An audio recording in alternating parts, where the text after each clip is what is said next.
সবর বাংলা জানেন তো কি? ধৈর্য এমন একটা গাছ যে গাছের চারিদিকে কাটা কিন্তু ফলটা মিষ্টি সুস্বাদু। এই সুস্বাদু ফল খেতে হলে এই কাঁটাগুলো সহ্য করতে হবে। ধৈর্য ছোট্ট ছেলে মেয়েদেরকে ননির পুতুল করে গড়ে তুলবে না, ধৈর্য ওদেরকে কষ্ট সহিষ্ণু করে গড়ে তুলবে। আপনি থাকতেই কষ্ট করা শেখান, তার জীবনটা স্মুথ হবে, তার ক্যারিয়ারটা ব্রাইট হবে, তার ভবিষ্যৎটা সুন্দর হবে। ছেলেমেয়েরা কিছু চাইলেই সাথে সাথে দিবেন। অনেক বাবা মা আছে এত আদর করে, এত বেশি আহ্লাদ করে, যা চায় তাই দেয়, পরে হিতে বিপরীত হয়, ঠিক কিনা? ছেলে মেয়েকে অভাব শেখান, ছেলে মেয়েকে কষ্ট শেখান, ওদেরকে সংগ্রাম শেখান, প্রতিকূল পরিবেশে কি করে টিকে থাকতে হয় এটার সবক শেখান। সেদিন লোকমান তাই করলেন, ছেলেকে সবর শিখাইলেন যে বাবা ধৈর্য ধারণ করো, আতঙ্কিত হবা না। জীবন এটা সহজ নয়, জীবন চলার পথ সহজ নয়, এটাকে সহজ করে নিতে হয়। কখনো সবর করে, কখনো ক্ষমা করে, কখনো অন্যকে ইগনোর করে, কখনো দোয়া করে, কখনো আল্লাহর উপর তাওয়াক্কুল করে, ঠিক কিনা? ছেলে মেয়েকে আদর করে বোঝাবেন বাবা এখন তুমি বাবার হোটেলে খাও, মায়ের হোটেলে ঘুমাও। সারা জীবন এমন চলবে না, দুনিয়াটা বড্ড কঠিন, এখানে কেউ কাউকে জায়গা করে দেয় না, নিজের জায়গা নিজেরই করে নিতে হয়, ঠিক কিনা? ছোটবেলা থেকেই তাকে দৃঢ় মনোবলের করে তুলতাম যে বাবা দুনিয়াটা, this is the life hacks. এই লাইফ হ্যাক গুলো আপনি শেখান, লাইফ লেসন গুলো শেখান। ধৈর্য ধরো, সৎ কাজের আদেশ দাও, মন্দ কাজের নিষেধ করো। এগুলো করতে গেলে একটু বাধা বিপত্তি আসবে, কিন্তু শেষ হাসিটা তুমিই হাসবে, ঠিক কিনা? বিজয় তোমারই হবে। বিপদে ধৈর্য ধরো। বিশ্বনবী আল্লাহ বললেন ওয়াসবির আলা মা ইয়াকুলুনা ওয়াহজুরহুম হাজরান জামিলা। নবী হে, বিপদে ধৈর্য হারা হবেন না, ভালো সময় সামনে আসছে। মক্কায় আপনারে কষ্ট দেয়, গণক বলে, জাদুকর বলে, পাগল বলে, মদিনাতে বিজয় আপনারই হবে, ঠিক কিনা? ছেলে মেয়ে যেন আশাবাদী হয়ে গড়ে, হোপফুল, আতঙ্কিত যেন না হয়। কষ্ট শিখান, ধৈর্য শিখান। এরপর তিনি বললেন ওয়ালা তুসাইর খাদ্দাকা লিন্নাস। ও আমার কলিজার টুকরা সন্তান, ওয়ালা তুসাইর খাদ্দাকা লিন্নাস, অহংকার করে মানুষ থেকে মুখ ফিরিয়ে নিও না।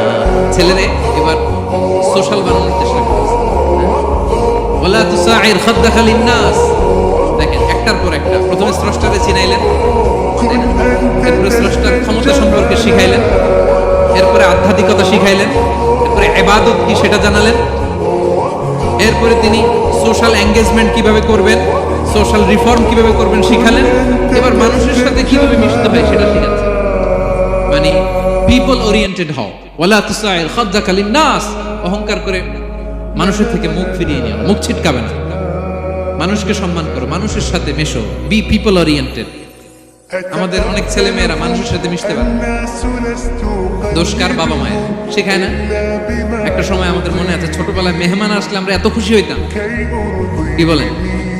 মেহমানের কাছে যাইতাম, সূরা শোনাইতাম, কবিতা শোনাতাম, এটা খেলতাম, ওটা করতাম, যাওয়ার সময় আমাদেরকে টাকা দিয়ে যেত, হাই রে খুশি। এখন দেখবেন টেনে হিসেবে মেহমানের সামনে আনা যায় না। এরকম আছে না নাই? অনেক ফ্যামিলিতে এরকম আছে যে তারা সারাদিন ডিভাইস নিয়ে, এই ডিভাইস আসক্তি এত মারাত্মক পর্যায়ে পৌঁছেছে যে তারা মানুষের সাথে মিশতে পারে। এই পাবলিক ওরিয়েন্টেশনটা অনেকের নাই, পিপল ওরিয়েন্টেশন নাই। অনেক ছোট বাচ্চা মেহমান আসছে, তুমি একটু আসো, সালাম দাও, বসো, আসতে চায়, বসতে চায় না, কারণ ওরা শেখানো হয় না। সারাদিন দিয়ে রাখছে কি হাতে? মোবাইল। যেন ছোটবেলা থেকে আমরা যেন সামাজিক বানাই, বাচ্চাকে যেন শেখাই বাবা মুরব্বীকে দেখলে সালাম দিতে হবে, কি করতে হবে ওরা শিখাবেন। অনেক সময় ছোট বাচ্চারা না বুঝে দারোয়ানের সাথে খারাপ আচরণ করে, ঘরের কাজের বুয়ার সাথে খারাপ আচরণ করে, ড্রাইভারকে বকা দেয়, আছে না নাই? ভদ্রতা, ডিসেন্ট ম্যানার আপনি শিখান নাই তো, শিখবে কোত্থেকে? এই তো শুরুতেই বললাম যে গরুর পেট থেকে বেরোলে গরু হয়, কিন্তু মানুষের পেট থেকে বেরোলেই ওটা মানুষ হয়। ওটা মানুষ বানাতে হয় দিনের পর দিন, মাসের পর মাস, টিউনিং করে, পলিশিং করে, গাইড করে করে মানুষের মতো মানুষ বানাতে হয়। তাহলে ছেলেরা বললেন ওয়ালা তুসাইর খাদ্দাকা লিন্নাস, তোমার চেহারাকে মানুষ থেকে ফিরিয়ে নিও না, গণমুখী হও, মানুষের সাথে মেশো। ছেলে মেয়েদেরকে এটা বলবেন। শহরে থাকলে মাঝে মাঝে গ্রামে নিয়ে যাবেন, কাদার মধ্যে ছেড়ে দিবেন, হাট বেটা, হ্যাঁ? কাদায় ছেড়ে দিবেন, পুকুরে ছেড়ে দিবেন, দৌড়াদৌড়ি করতে করতে তারপরে তারা শিখবে, দেখবে।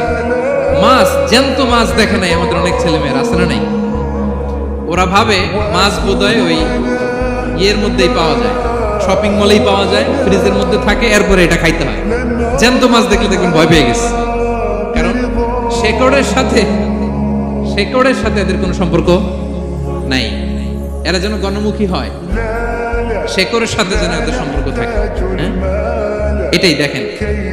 এই উপদেশটা কয় হাজার বছর আগের, মনে হচ্ছে যেন আজকের পরিস্থিতি দেখে দেখে লোকমান ইসলাম ছেলেকে অ্যাডভাইস করতেছে। সুবহানাল্লাহ বলবেন না? ওয়ালা তুসাইর খাদ্দাকা লিন্নাস, মানুষ থেকে মুখ ফিরিয়ে নিও না, ছেলে মেয়েদের শেখানো। মানুষ দেখলে ভয় পেও না, মানুষের কাছে যাও, মানুষের দুঃখ দুর্দশা দূর করার চেষ্টা করো, গণমুখী হও, মানুষকে দেখলে সালাম দাও, মুচকি হাসি দাও, হাত বাড়িয়ে মুসাফা করো, তাহলেই না মানুষের সাথে তুমি মিশবে, শিখবে, জানবে, ঠিক কি না? এরপরে বললেন ওয়ালা তামশি ফিল আরদি মারাহা, আমার কলিজার টুকরা সন্তান, অহংকার করে রাস্তা দিয়ে হেঁটো না, কারণ ইন্নাল্লাহা লা ইউহিব্বু কুল্লা মুখতালিন ফাখুর, আল্লাহ অহংকারীকে পছন্দ করেন না।